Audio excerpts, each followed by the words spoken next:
আমরা যখন এসেছি তখন এতটা সময় লাগেনি, হ্যাঁ হঠাৎ মানে আধ ঘন্টা পার হয়ে গেছে, তারপরে একটা জায়গার মধ্যে আমরা যেন গাড়িগুলো ঘুরছে, এতটাই অল্প যে মনে হচ্ছে আমাদের দরজা ভেঙে হাওয়া ঢুকবে, এরকম ধাম ধাম ধাম ধাম। কাল বৈশাখী যেরকম আসে আর কি। আচ্ছা, লোডশেডিং হয়ে গেল, ওখানে ডাকাত ছিল, নামটা তখন গোলা ডাকাত কি যেন বললো, সেম যে চিন্তা করতো মনে করো মন্দির রাস্তা তার উল্টো দিকে গেস্ট হাউস, সেই গেস্ট হাউসে আমাদের থাকার ব্যবস্থা আছে। অত জোরে যদি ঝড়, ওর কাছে ডাল ভাঙবে, পাতা পড়বে, বলছি কাল রাতে এত ঝড় হলো, রাস্তাটা বলবো না সকালবেলা পরিষ্কার, মানে ঝড়টা হয়নি, মানে পাটা কি অসাড় হয়ে গেল, ধরে আছে ধরে আছে, আমরা পা মুভ হচ্ছে, আমরা দুজনে ঢুকলাম, খাবো এবার মাছ ফাছ খাওয়া, ভাতগুলো সে কি এবং তুমি লক করেই বেরিয়েছিলে? লক করে, আমি একা না, আমি আমার পার্টনার। নমস্কার বন্ধুরা, এতক্ষণ আপনারা দেখেই নিয়েছেন আজকে আমার সঙ্গে প্রধান অতিথি হিসেবে আছেন সুশান্ত বাবু। ওনার সম্বন্ধে আপনাদের বলে রাখি, না উনি কোনো তান্ত্রিক, না উনি কোনো জ্যোতিষ। তাও আপনারা বলবেন কেন আজকে উনি পডকাস্টে? তার কারণ ও কিন্তু বহুদিনের আমাদের টলিপাড়া অর্থাৎ টালিগঞ্জ ইন্ডাস্ট্রির খুব সুনামধন্য একজন পরিচালক এবং তার সাথে সিনেমাটোগ্রাফার অর্থাৎ ক্যামেরাম্যান। তো আজকে বাপনদাকে সাথে পেয়েছি, বাপনদার কাছ থেকে আমরা শুনবো ওর জীবনে ঘটে যাওয়া বিভিন্ন শুটিং এর লোকেশনে বলতে পারেন, বিভিন্ন আউটডোরে বলতে পারেন, কিছু ভৌতিক ইনসিডেন্ট। তো বাপনদা, শুরু করা যাক। নমস্কার মলয়, ভালো, অনেক ধন্যবাদ আমাকে তোমার পডকাস্ট। থ্যাংক ইউ, তুমি তোমার ব্যস্ততম সময়ের মধ্যে থেকে যে আমাদের জন্য সময় বার করেছো, তোমার ইনসিডেন্ট গুলো আমাদেরকে আজকে শেয়ার করবে। তো আমাকে বলো যে সেটা হচ্ছে শুটিং পারপাসে তোমাকে তো বহু বছর ধরে বিভিন্ন আউটডোর করতে হয়, বিভিন্ন বাইরে যেতে হয় কলকাতা, তো সেখানে ভৌতিক এক্সপিরিয়েন্স কিরকম ঘটেছে তোমার সাথে? শুরু থেকেই শুরু করি নাকি? একদম একদম। আমাদের ক্যারিয়ার শুরু দেখবে আমরা, তুমিও করেছো, তুমিও যেহেতু সিনেমাটোগ্রাফার ডিরেক্টর, ঠিক আছে, আমরা প্রথমে প্রচুর ডকুমেন্টারি শুট করতাম, এখনো করি, আর সঙ্গে মিউজিক ভিডিও, একটা সব মিউজিক ভিডিও একদম 10 থেকে 15-20 বছর আগে শুটিয়ে মিউজিক ভিডিও। তা তখনকার একটা খুব ফেমাস, মানে আমাদের কাছে স্টার আর্টিস্ট অমৃত সিং আরোরা, এখন নেই আমাদের মধ্যে। অমৃত দা তখন কিছু ডিভোশনাল গান প্রচুর গিয়েছিলেন, একদম তারা মায়ের গান। তো আমার কাছে এরকম একটা অ্যালবাম 10খানা গান, তারা মায়ের গান। তা তারা মায়ের গান, তার মানে লোকেশন কোথায় হবে? তারাপীঠে, একদম ঠিক আছে। তো আমাদের টিম বেশ বড় ইউনিট, বড় টিম, ব্যাকআপ ডান্সার রয়েছে 10 থেকে 12 জন ওই সময়, মানে প্রায় 20 বছর আগে। তো 15-16 বছর আগে। তো ওরকম 10-12 জন ব্যাকআপ ডান্সার, ডিরেক্টর, আমাদের ক্যামেরার টিম, পুরো লাইটের ক্যারেক্টার সব বড় টিম একদম। নিয়ে আমরা তারাপীঠে উঠেছি, অমৃতদার সঙ্গে নিজে গেছে। তো খুব ভালো, আমরা প্রথম 2 দিন আমাদের গান বেশ ভালোই শুটিং চলছে। কোথায় শুটিং হচ্ছে না, আমরা তারামায়ের মন্দিরের সামনে শুটিং করছি, নাট মন্দিরে শুটিং করছি, আমাদের নদী কাজে, আমাদের শ্মশানের গায়ে ওখানে আমরা শুটিং করছি। আচ্ছা, তারপর হচ্ছে সামনে ওই মুন্ডমালিনী তলা, সেখানে গিয়ে শুটিং করছি। ওই 2 দিনের লোকাল লোকেশন গুলো মোটামুটি এক্সপোজ করে নিয়েছি। রাত্রিবেলা আমি ডিরেক্টরকে বললাম, আমি যে লোকাল কোঅর্ডিনেটর ছিল, দাদা গান তো এখন আমাদের মোটামুটি বেশ কয়েকটা বাকি আছে, 5 গান এখনো বাকি, একটু অন্য লোকেশন গুলো ভালো হয় না? লোকাল কোঅর্ডিনেটর সে বলল, দাদা লোকেশনটা একটু দূরে হবে, ওখানে গিয়ে শুট করবো, খুব সুন্দর টেরাকোটার মন্দির একটা গ্রামের মধ্যে। জায়গাটার নাম কোথায়? জায়গাটার নাম হচ্ছে মুলোটি গ্রাম, এটা বেঙ্গল আর ঝাড়খণ্ড বর্ডারের মাঝখানে। আচ্ছা, তো খুব ভালো, আমাদের সবাই ডিরেক্টর চলো, তখন খুব ভালো আইডিয়া, আমরা তাহলে ওখানে গিয়ে শুটিং করবো। অমৃতা নিয়ে আমরা সেম ওই বড় টিম নিয়ে আমরা প্রায় গোটা 30-35 জনের টিম হয়ে গাড়ি কনভে করে আমরা সকাল সকাল বেরিয়ে গেলাম মুলোটি। আচ্ছা, মুলোটিতে কিন্তু প্রথমত থাকার হোটেল বা এসব কিছু না, গ্রাম তো। তারপর আমরা রাতে আবার এসে আমাদের তারাপীঠে যে হোটেলে, আমরা ওখানে আমরা নাইট স্টে করবো। কিন্তু ল্যান্ডস্কেপ গুলো খুব ভালো পাওয়া যায়, প্রাকৃতিক জায়গাটা। যখন আমরা গেলাম না, মনে হয় খুব সুন্দর লোকেশন, অসাধারণ। আমরা মোটামুটি গান শুটিং স্টার্ট করে দিয়েছি, শুটিং চলছে, দেখতে দেখতে বেলা চলে গেছে, সন্ধ্যে হবে। এবার হঠাৎ লোকাল কোঅর্ডিনেটর, তারা দাদা হোটেলে ফিরতে হবে, ফিরতেও তো ঘন্টা 1.5 লাগবে, ওকে চলো চলো চলো, এই করতে করতে গোটা প্যাকআপের পরেও আরো ঘন্টাখানেক, 1 ঘন্টা গেছে। এবার যখন আমরা বেরোলাম লোকেশন থেকে, তখন অলরেডি আচ্ছা, সন্ধ্যা যখন 7-8 বাজে। আসছি, গ্রাম থেকে বেরিয়েছি। তা প্রথমে আমার গাড়ি থেকে আমি, ডিরেক্টর এবং মেবি অমৃতদাও ছিলেন। তারপরে আমাদের ব্যাকআপ ডান্সার, জুনিয়র আর্টিস্ট যারা আছে তাদের চলছে, প্রায় 5-6টা গাড়ি এরকম পরপর রয়েছে। গ্রাম থেকে বেরিয়ে আসছি হঠাৎ আমরা ওই গাড়িতে গান চলছে, গল্প গুজব করছি, যেটা হয় করতে করতে করতে আমার গ্রামটা থেকে আসার সময় তো এত সময় লাগেনি, ঠিক আছে। এখন তার কিছুক্ষণ পরে নোটিস করলাম যে গাড়িটা বেশ, মানে আমাদের গাড়িগুলো একটা জায়গার মধ্যে মনে হচ্ছে কোথাও গাড়িটা ঘুরছে, ঠিক আছে। মানে এই যে দোকানগুলো পেরিয়ে গেল আবার কিছুক্ষণ পরে দেখলাম গ্রাম, কোনো দোকান আচ্ছা, আছে। গ্রামের গ্রাম মধ্যে। থেকে আমরা এখনো দোকান মানে রাস্তায় উঠিনি, গ্রাম থেকে বেরোবো এবার মেন রোডে উঠবো, আচ্ছা। তার আগে এটা তখন করা হবে সন্ধ্যা তখন 7:30, 7টায় অন্ধকার হয়ে গেছে। অন্ধকার হয়ে গেছে। আমি এবং আমার ডিরেক্টরও চেনা লাগছে জায়গাটা। না, চেনা লাগছে না, অচেনা। কারণ কি, মানে আমরা যখন এসেছি তখন এতটা সময় লাগেনি, হ্যাঁ, হঠাৎ মানে আধ ঘন্টা পার হয়ে গেছে, তারপরে একটা জায়গার মধ্যে আমরা যেন গাড়িগুলো ঘুরছে। হ্যাঁ, নোটিস করার পর এবার ড্রাইভারকে বলবো, ড্রাইভার কিছু বলছে না, চুপ। মানে আরো 10 মিনিট, ওকে। তারপরে দেখি যে একটা দূর থেকে একটা টিম টিম টিম টিম আলো এগিয়ে এসছে, দেখলাম যে একটা ওই মপেড টাইপের গাড়ি আসছে, দাঁড় করুন। এবার ড্রাইভার বললো বুঝে গেছে কিছু, তখন ওই সব বলে দিল এই দিক দিয়ে না ওই দিক দিয়ে চলে যান, মেন রাস্তা পেয়ে যাবেন, ওকে। এটা কিন্তু প্রায় 40 মিনিট আমরা কিন্তু একটা জায়গা থেকেই ঘুরছি। আমরা যখন রাস্তায় উঠলাম, হোটেলে যখন গেলাম, ওই ড্রাইভারটা তখনই আছে, লোকাল ড্রাইভার, তখন এবার ফ্রেশ ফ্রেশ হতে ব্যাপারটা না, তখন বললো যে দাদা এখানে একটা পুরোনো এয়ারপোর্ট ছিল, জায়গাটা এখনো তুমি যদি যাও তুমি মূলটি গ্রাম, হ্যাঁ, তুমি তারাপীঠ থেকে পুরোটি মূলটি নেবো, মূলটি গ্রাম খুব বিখ্যাত টেরাকোটা মন্দিরের জন্য এখনো আছে, যেতে গেলে তুমি একটা পুরোনো সেই এয়ারপোর্টটা তুমি এখনো দেখতে পাবে। ওখানে একদম ব্রিটিশ আমলের, ঠিক আছে।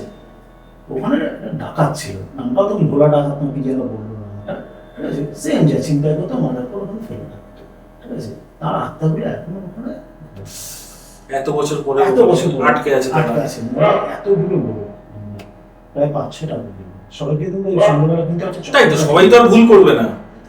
তাহলে আমরা যেহেতু আমরা মানে নাস্তিক না, ভগবান বিশ্বাস করি, তাহলে ভূতটা তো বিশ্বাস করতে হয়। তো সাংঘাতিক, মানে গায়ে কাঁটা দেওয়ার মতন ঘটনা।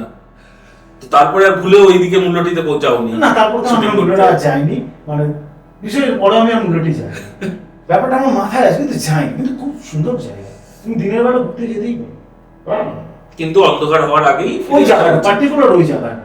হ্যাঁ, এরপরে তুমি যখন মূল্যটি যাবে একটু লোকালদের থেকে একটু জিজ্ঞাসা করে নেবো যে আমি শুনেছিলাম না, কিন্তু জায়গাটার নামও বলে দিবে। সাংঘাতিক ইনসিডেন্ট। এটা আমার প্রথম শুটিং এর একটা ইনসিডেন্ট, তোমার বললাম ভৌতিক এরপরে মনে রাখার মতন কিছু ঘটনা? ঠিক আছে, প্রথম লোকাল গুলোই বলি। আচ্ছা, সেম ওরকম আর একটা ডিভোশনাল কাজ এলো আমার কাছে, মিউজিক ভিডিও, আর আমাদের টিম নিয়ে কাছেরই একটা শহর পুরনো নবদ্বীপ। আচ্ছা, শ্রী চৈতন্য। ওখানে আমরা শুটিং এ গেছি, যা হয় আমি এবার একটু শর্টে বলি। রাতে দিয়ে আমরা সারাদিন শুটিং করেছি, আর ওখানকার বিখ্যাত মন্দিরের উল্টো দিকে মন্দির রাস্তা, তার উল্টো দিকে গেস্ট হাউস, সেই গেস্ট হাউসে আমাদের থাকার ব্যবস্থা আছে। আমি আমার অ্যাসিস্ট্যান্ট, আমরা দোতলা, মানে ফার্স্ট ফ্লোর, রাস্তার পাশে আমরা ঘরটা আমাদের দেওয়া আছে। আর বাকিরা আছে কি মন্দিরের উপরেও যে রুম, মানে ওপারে মন্দিরের সঙ্গে যে রুম, সেখানে আমার ডিরেক্টর ওরা আছে। আর আমাদের গেস্ট হাউসের বিল্ডিং এ আমরা এখানে আরো 3 তলাতে আরো কয়েকজন আছে, তুমি এবং ক্যামেরা ক্রু টু সবাই মিলে এই বিল্ডিং এ আছে। মন্দিরের নাম বলছি না, বলাটা ঠিক না। তো যা হয় প্যাকআপের পরে আমরা সবাই যাই ফ্রেশ ট্রেশ হয়ে, এবার আমাদের মজার পরে খাওয়া দাওয়া সব নিয়ে আমার যে অ্যাসিস্ট্যান্ট ছিল কাজ করতে হবে, মন্দিরতে নিরামিষ খাবারগুলো নিয়ে এসে রাখুন, আমরা গল্প টল্প করে রাত্রিবেলা খেয়ে দিয়ে ঘুমাই। আমরা রাত 9:30 বাজে আর কি করবো, শীতকাল মানে হালকা হালকা ঠান্ডা ছিল, আমরা খাওয়া দাওয়া করে গল্প করছি, জানলার দরজাটা আটকে এবার কিন্তু তার আগে একটু গল্প করছি, পরের দিন শুটিং আছে। হ্যাঁ, পরের দিন শুটিং আছে, যেমন আমরা গল্প করছি এরকমই গল্প করছি। আমরা দেখি সমস্যা হাওয়া ঝড় এই সময় মানে ওয়েদার এরকম, কালকে শুটিং আছে, সেই ঝড়টা আস্তে আস্তে বাড়ছে, হ্যাঁ শব্দ, এবং তারপর প্রচন্ড ভাবে বেড়ে গেল, সেটা তখন রাত 10টাই হবে, এতটাই বাড়বো যে মনে হচ্ছে আমাদের দরজা ভেঙে হাওয়া ঢুকবে, এবং ধাম ধাম ধাম ধাম, কাল বৈশাখী যেরকম আসে আর কি। আচ্ছা, লোডশেডিং হয়ে গেল, মোমবাতি ছিল, মোমবাতি জ্বালানো, তারপরে ওই জানলা মনে হচ্ছে হাওয়া এতটাই যে জানলা আওয়াজ হচ্ছে জানলা থেকে। দাম দাম দাম এই হতে হতে মোটামুটি একটা সময় আমরা আমাদের মিলিয়ে দিয়ে আমরা ঘুমিয়ে পড়লাম। ওই ঝড়ের রাতেই ঘুমাবো। ঘুরে মা কি করবে, ঝড় হচ্ছে, বৃষ্টি, কালকে শুটিং করবো কি করে, এরকম একটা যদি বৃষ্টি হয়, কিন্তু এর সময় বৃষ্টি হওয়ার কথা না। চলো আমরা ঘুমিয়ে পড়েছি। সকালবেলা ঘুমটা ভোরবেলা ভেঙেছে। ওটা ব্যালকনিতে এসে দেখছি রাস্তায় লোকজন মোটামুটি যারা মর্নিং ওয়াক করে হাঁটাচলা করছে। মন্দিরের পাশে একটা বড় বট গাছ ছিল, তেমন অত জোরে যদি ঝড়, বট গাছের ডাল ভাঙবে, পাতা পড়বে, রাস্তা নোংরা থাকবে, কেন এত সুন্দর তো ফটাফটে কর্পোরেশন অফিসে পরিষ্কার করবে ভোরবেলা। আমি আমার অ্যাসিস্ট্যান্টকে বললাম, দেখো এত সুন্দর এখন ব্যালেন্স সিস্টেম, আল্লাহ এত ঝড় হলো, কিন্তু রাস্তা এত পরিষ্কার, এত সুন্দর সুন্দর, যাক ভালো। কি হলো তাহলে, চলো বলুন না চাটা, হ্যাঁ চলো বেরিয়ে আসি তো, সকাল ভোর ভোর হচ্ছে, সব চায় তুমি গেছে তো আমরা নিচে চাই আমরা গেছি। বাহ, তোমাদের মিছিল করতে দারুণ দারুণ কাজ করে এখানে, কেন দাদা বলছি কাল রাতে এত ঝড় হলো, রাস্তাটা ভোর ভোর এত সকালবেলা পরিষ্কার।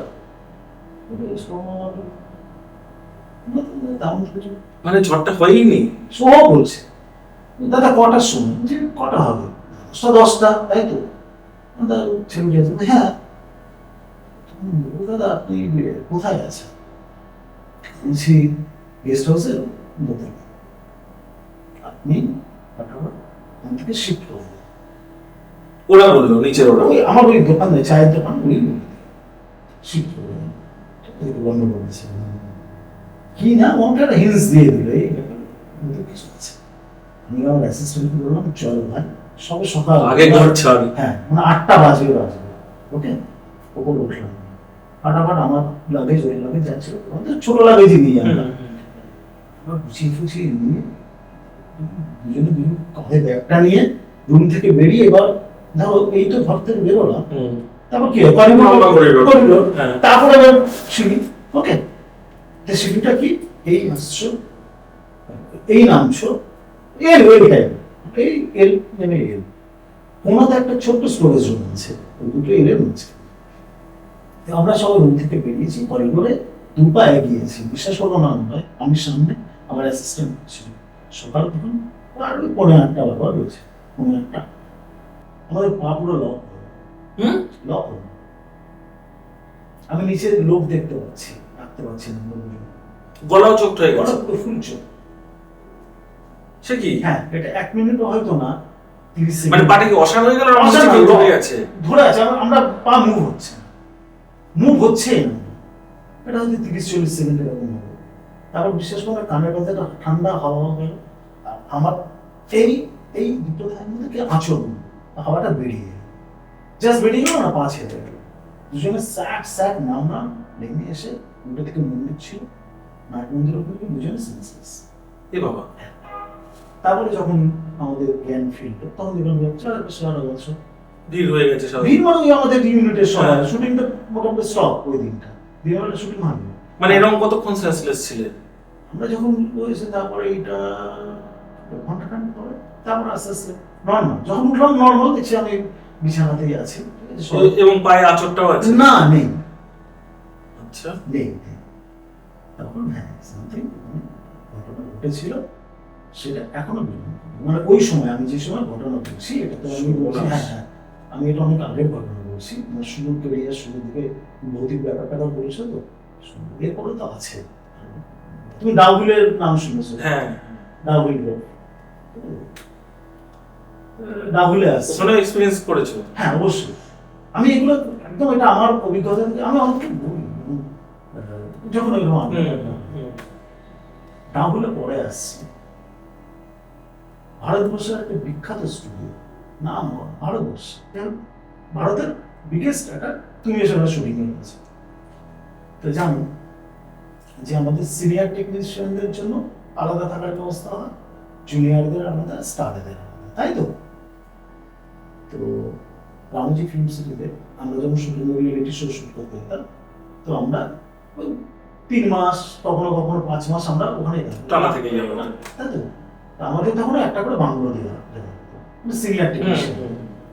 আমাদের কি হতো, ধরো রিয়েলিটি শো শুরু হবে, শুরু হওয়া শুটিং স্টার্টের মিনিমাম 5 দিন আগে আমাদের লাইট করতে হতো, লাইট লাইট করতে হতো, ঠিক আছে, সব সেটের কোনো সমস্যা নেই সেগুলো নিয়ে সব আলোচনা রেডি করা করতে হতো। তারপর আমরা সিনিয়র টেকনিশিয়ানটা আগে চলে যেতাম, গিয়ে এবার আমাদের সেট বাংলো দেওয়া হতো।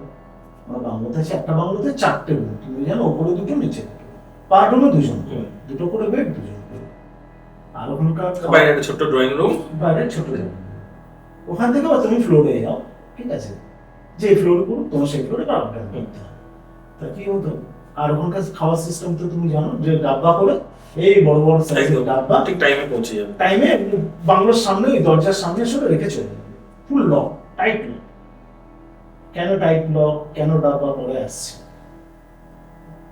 তো আমরা আমি এবং আমার যে একজন সিনিয়র টেকনিশিয়ান, আমরা কি করতাম, আমাদের ডিউটিটা ভাগ করে দিতাম, যে এক কাজ কর, তুই একটু ঘুমাও সকালবেলা। আমি একটু সকালটা দেখছি, আমি সকালবেলা দেখছি, আমি আসার পরে আমি আমার বিকেলের দিকে চলে আসবো, তুই Exactly. দেখিস। এবং তারপরে একটা দেখিস লাঞ্চ, যেহেতু শুটিং তখন স্টার্ট হতো না, ওই 5-6 দিনের লাঞ্চটা আমাদের বাংলাতেই আসবে, রাতেরটা এবং দুপুরের লাঞ্চের টাইমটা, হ্যাঁ। তারপর লাঞ্চ টাইমে আমরা বাংলাতে এসে সবাই করতাম। তো কি হয়েছে, তো সেম এরকম একটা দিন সকালবেলা আমি সকালটা করে নিয়েছি, কারণ আমার রুম পার্টনার, মানে আমার যে একজন সিনিয়র আছে, সে এবার ফ্লোরে গেছে, আমি শুয়ে আছি, স্নান টান করে আমি এবার টিভিটা চালিয়ে দিয়েছি। আর রুমের সিস্টেমটাকে ঢুকে ডান হাতে টয়লেট, মানে ওয়াশরুম, তারপরে মেন বেডরুম, মাস্টার রুম, এবং টয়লেটটা গার্ড, মানে ওয়াশরুমটা গার্ড হয়ে গেল, ওখানে দুপাশে 2টো বেড, তুমি দরজাটা দেখতে পাবে, তাই তো। আর আমি তখন ওই দিকটাতে মাথা দিয়ে টিভি দেখছো, টিভিটা পায়ের দিকে, পায়ে থেকে টিভি, আমার বেশ 1 মিনিট টিভি দেখছি, কিন্তু জানি আপনার এখন ফ্লোর সামলাচ্ছে। হঠাৎ দরজা খুললো, ওয়াশরুম গেল, ঠিক আছে, ফ্ল্যাশ করলো, দরজাটা আবার বন্ধ হয়ে গেল। তখন কি হলো, পার্টনারই এবং তুমি তাকাও নি, আনকনসিয়াসলি ওই যে আমার রুমটা সেই এসে চলে গেছে, ওকে, পার্টনার এলো, আমি মাঝে কি ব্যবহার করলাম, আবার এসেছিলে, হ্যাঁ, আমাকে আওয়াজ করা ছিল না, ঠিক আছে, দূর আমি কখন এলাম, হালকা চালা করে আর ঠিক আছে, চলে গেল, বেরিয়ে গেছি আমি, বেরোনোর আগে আমার সঙ্গে লাঞ্চ করে ডাব্বা 2টো এসে গেছে, আমি আবার চলো আমি একটু ফোন দেবো, 2টো ডাব্বা আমাদের টেবিলে, ফাঁকা জায়গা, টিভির নিচে আচ্ছা, টেবিলটা ওখানে আমি রেখে গেলাম, 2টো ডাব্বা ঘর লোড করে আমরা চলে ফ্লোরে, যে আরো 1 ঘন্টা বাদে এসে আমরা খাবো।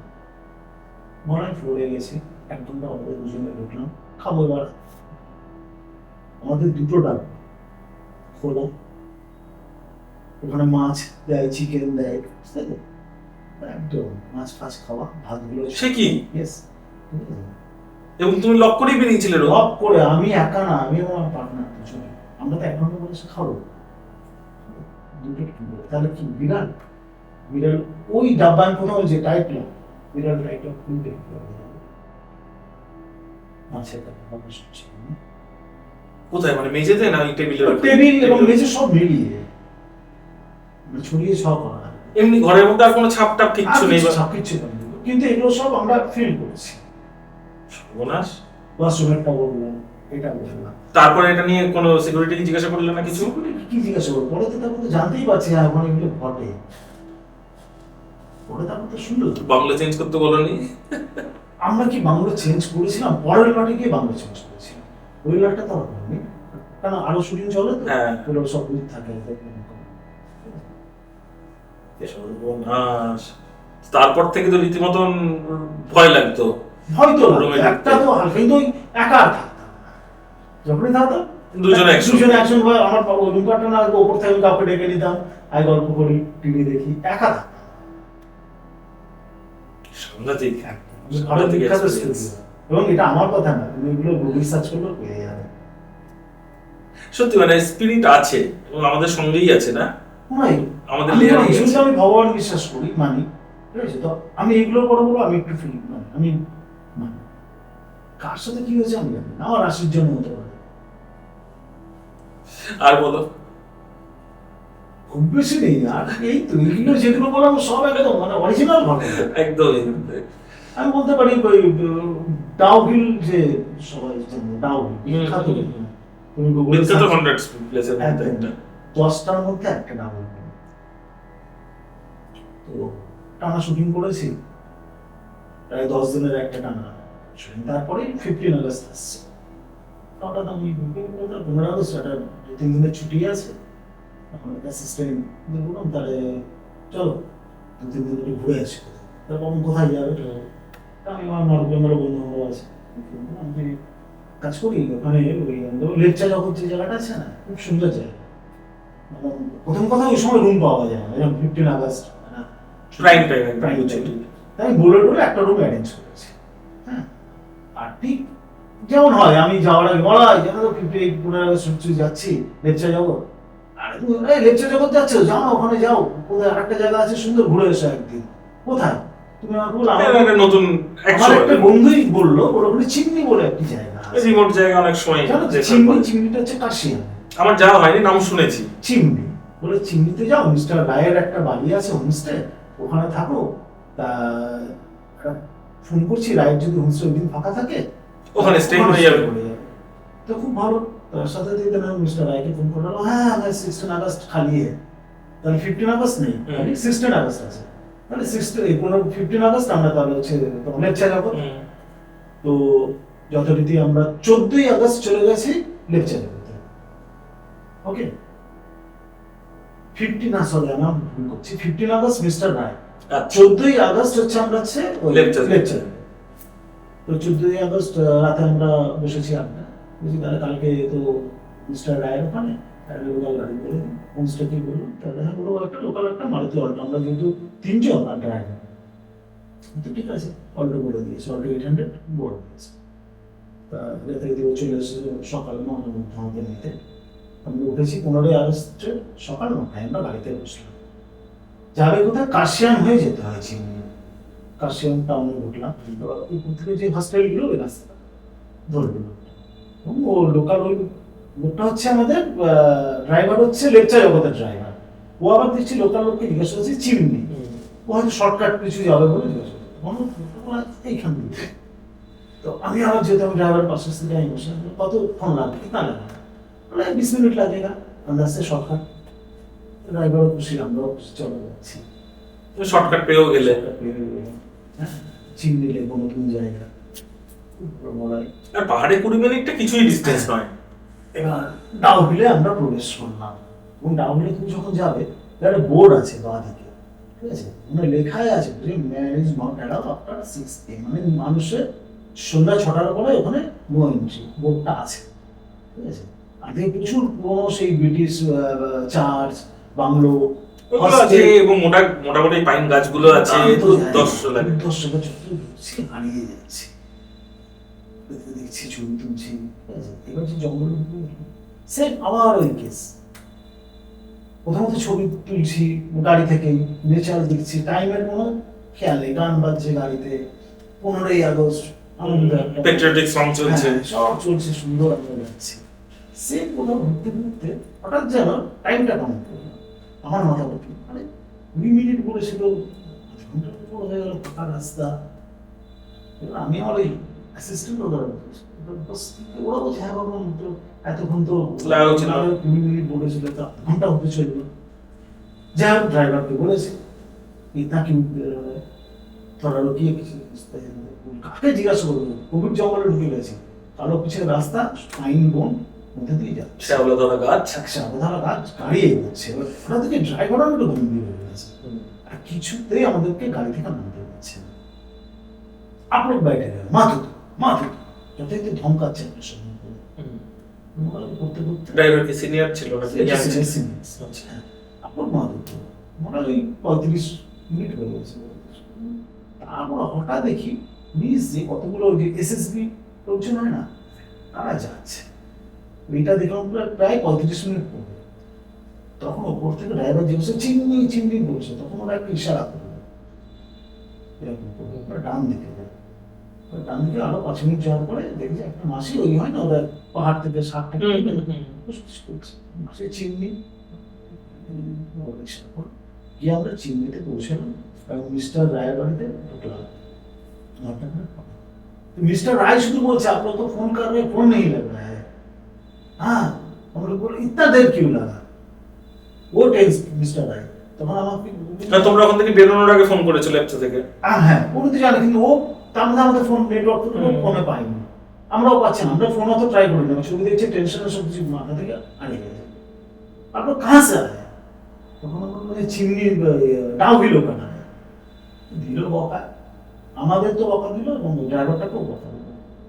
ড্রাইভার তো বলছে আপনি জানেন না, মানে वो हिंदी में বলছে आपको नहीं पता वहां से लेकर आए डाउ तो ये তখন অলরেডি যে আমি না তার আগে ডাউ সম্বন্ধে অতটা জানতাম না, ঠিক আছে? এটাই সেই বিখ্যাত হাসের প্লেস। আরে বাবা, ওর মধ্যে দিয়ে আমরা ওই জঙ্গল দিয়ে পাস করেছি। তো কিছু তো মনে আছে সাংঘাতিক। আর ফেরার সময় আর ওই রুট ধরনি? আর মাথা খারাপ ওই দিক দিয়ে ওই রুটটা ধরুনি, এরকম আছে। তো তোমার এত ইনসিডেন্ট, এরকম ভূতের ইনসিডেন্ট, কোনো সময় ভূতের স্বপ্ন দেখো না বা ভয়ঙ্কর হওয়ার স্বপ্ন? কিরকম মনে থাকে স্বপ্ন যেটা দেখো? না ওটা ভূতের ব্যাপারটা, হ্যাঁ মাঝে মাঝে ভয় পেয়ে যায়, বন্ধু উঠে যাও ঘুম ভেঙে ওঠে। কিন্তু ওটা তো স্বপ্ন, কিন্তু এতক্ষণ যেগুলো বলো সব রিয়েল। হ্যাঁ সেটা তো বুঝতেই পারছি। আমার তো তুমি যেহেতু একদম সিনেমার মানুষ, তো তোমার গোস্ট মুভি বলতে বা ভূতের মুভি বলতে কোনটার কথা মাথায় আসে? বলে দিচ্ছি, আমার একটা ছবিটার নাম মনে নেই, খোঁজ বা এই টাইপের কিছু একটা ছিল, ছবিটা রিলিজ করেনি। এর ডিরেক্টর ছিল বিশ্বনাথ চক্রবর্তী, ছবি ওনার ডিরেক্টর আমি পরিকল্পনা ছবি বিশ্বনাথের এরকম একটা ছবি এসেছিল, আমরা সে নর্থ বেঙ্গলে গেছিলাম, ভৌতিক ছবি, তার মধ্যে তখন কোনো ভিতরে পড়ে বাট তুমি ভিতরে বললে তো। আমাদের দর্শক বন্ধুদের একটু বলো যে ভূতের ছবি যেগুলো মানুষের দেখে হলে ভয় পেয়ে ওঠে, সেগুলোর অ্যাকচুয়ালি বিহাইন্ড দ্য সিনে কি কি মজার ঘটনা হয়? খুব মজার ঘটনা ঘটে, যেমন বললাম যে একটা ছিল, আর একটা আমি সেম ভূতের একটা কোনো গল্প নিয়ে কোনো সিরিজই হবে হয়তো, আমি গিয়েছিলাম তোমার রাজবাড়ি, বলো ওটা চিল্কিগড় রাজবাড়িতে। আচ্ছা হ্যাঁ, ওখানেও সেম ওই রাত্রিবেলা অনেক শুনেছি, মানে শুনিনি, মানে দেখে মনে হচ্ছে একটা ভূতের এটা হন্টেড একটা ছমছমে ব্যাপার। কিন্তু বিশ্বাস করবে না মলয়, আমরা সারা রাত শুটিং করেছি, ঠিক আছে, আড্ডা দিয়েছি, ভয় এর পেছনে লেগেছি ওর পেছনে লেগেছি, কখনো কখনো কি হচ্ছে মানে যে আমাদের হিরো নই তো ভূত, হ্যাঁ ও মেকআপ নিয়ে এসে আমাদের ভয় দেখাচ্ছে রাত্রিবেলা, ঠিক আছে, এগুলো মানে ভূত না কিন্তু রিয়েল, ও সব ভয় দেখাচ্ছে, টেকনিশিয়ানদের ভয় দেখাচ্ছে, ভয় পেয়েও যাচ্ছে অনেকে। সেটাই, মানে দর্শকরা যে ভূতের ছবি দেখে আটকে ওঠে, অ্যাকচুয়ালি সেগুলোর পিছনে ঘটনা কিন্তু উল্টে মজা হয়। আমরা মজা করতে করতে দেখি, মানে শুটিং করি না। ফাইন, ভীষণ ভালো লাগলো বাবুদা, তুমি এতক্ষণ সময় দিলে, তোমার কাছ থেকে অনেকগুলো ইনসিডেন্ট জানলাম, এবং ভবিষ্যতেও কথা দিতে হবে এরকম আবার কোনো শুটিং এ গিয়ে তুমি যদি এরকম ভূতের খপ্পরে পড়ো, অবশ্যই আমাদের পডকাস্টে এসে আমার বন্ধুদের কিন্তু সেই ঘটনাটা বলতে হবে। নিশ্চয়ই বলো, তুমি ডাকলে আমি অবশ্যই আসবো, খুব ভালো লাগলো তুমি ডাকলে। থ্যাংক ইউ, তোমার অনেক দিনের বন্ধু, ঠিক আছে, একদম একদম একদম। মনে খুব ভালো সিনেমাটোগ্রাফার, নিজে ডিরেকশনও দেয়। না অবশ্যই বাবুদাও খুব বড় মাপের একজন মানুষ, ভালো মনের মানুষ। আর আপনাদের বলছি অবশ্যই আপনারা যেভাবে আমাদের পাশে আছেন এইরকম ভাবে সাথে থাকুন, এবং যারা যারা এখনো পর্যন্ত চ্যানেলটি সাবস্ক্রাইব করেননি অবশ্যই সাবস্ক্রাইব করে নিন, এবং আপনার পরিচিত মানুষদেরকেও বলুন চ্যানেলটি দেখতে। ভালো থাকবেন আপনারা, তুমিও ভালো থাকবে। নমস্কার বাবা। নমস্কার।